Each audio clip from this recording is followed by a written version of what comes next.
రంగారెడ్డి జిల్లాలో అవిశ్వాస తీర్మానాలు కొనసాగుతున్నాయి. సదాశివపేట మున్సిపల్ చైర్పర్సన్ జయమ్మపై అవిశ్వాసం ప్రతిపాదించారు. మొత్తం 26 మంది కౌన్సిలర్లలో 22 మంది అవిశ్వాస తీర్మానానికి మద్దతు తెలిపారు. అపర్ణ శివరాజ్ పాటిల్ తదుపరి చైర్పర్సన్ గా ప్రచారం చేస్తున్నారు.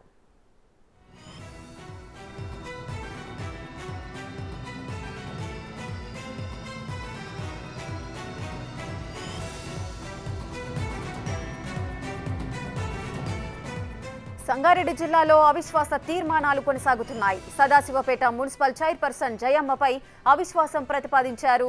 మొత్తం 26 మంది కౌన్సిలర్లలో 22 మంది అవిశ్వాస తీర్మానానికి మద్దతు పలికారు. అపర్ణ శివరాజ్ పాటిల్ తదుపరి చైర్పర్సన్ గా ప్రచారం కొనసాగిస్తున్నారు.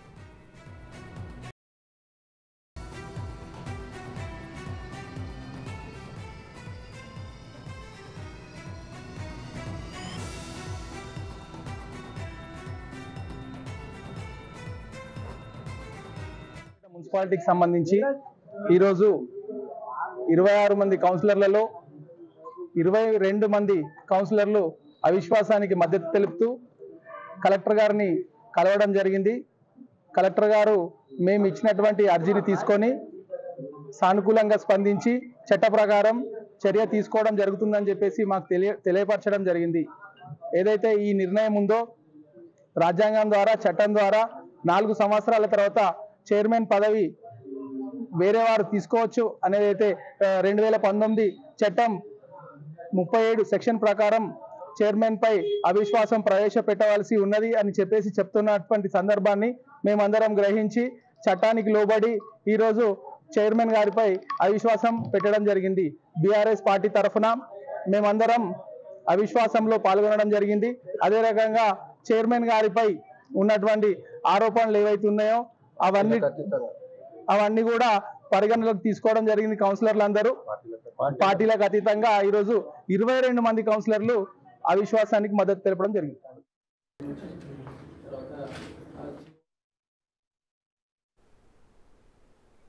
రైట్గా సదాశివపేట మున్సిపల్ చైర్పర్సన్ జయమ్మపై అవిశ్వాసం ప్రతిపాదించారు.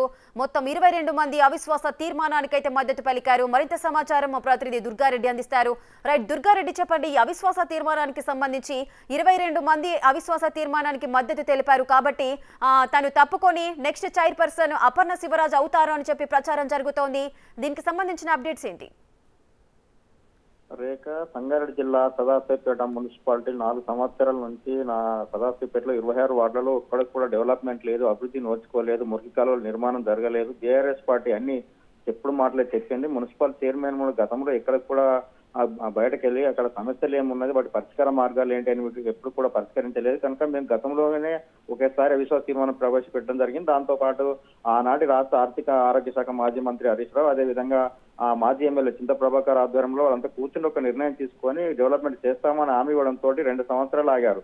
ఆ తర్వాత ఇప్పుడు మాత్రం అపర్ణకు సంబంధించిన కౌన్సిలర్ ఎవరైతే ఉన్నారో వాళ్ళు మాత్రం తిరుగుబాటు చేశారు. 26 మంది మాత్రం జిల్లా కలెక్టర్ క్రాంతి దగ్గరకు వచ్చి ఈ రోజు అవిశ్వాస తీర్మానం ప్రకటించి వాళ్ళు 7 రోజుల్లో నోటీస్ ఇవ్వాలి, ఆ తర్వాత మేము చైర్మన్ ఎన్నుకుంటామని చెప్పి ప్రకటించడం జరిగింది. దాంతో పాటు నోటీస్ సిద్ధం చేయడానికి రెడీ అవుతున్నారు కలెక్టర్. అదేవిధంగా చూస్తే రాజకీయ పరిణామాలు వేడిగా మారుతున్నాయని చెప్తున్నారు. చింత ప్రభాకర్, సంగారెడ్డి ఎమ్మెల్యే చింత ప్రభాకర్ ఈ రోజు మాత్రం ఈ యొక్క అవిశ్వాస తీర్మానం ప్రకటించిన కౌన్సిల్ అందరినీ తీసుకొని క్యాంపు రాజకీయాలకు మాత్రం వెళ్లే ఆలోచనలు ఉన్నారు. చాలా మంది 22 మందిలో మాత్రం భర్తలందరినీ భార్యలు చాలా అక్కడ లేడీస్ రిజర్వేషన్ కావడంతో చాలా మంది మహిళలు ఎంపిక కావడం కౌన్సిలర్ గా వారంతా ఇంటికి ఇక్కడ సంగారెడ్డికి వచ్చిన తర్వాత ఇంటికి చేరక సదాశివుడికి రాలేదు.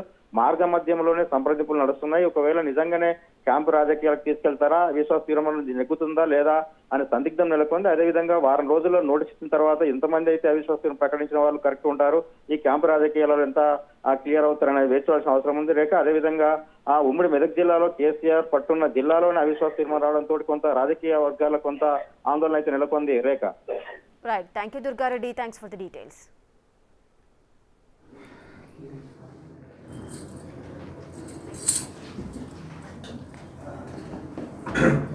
చైర్పర్సన్ మీద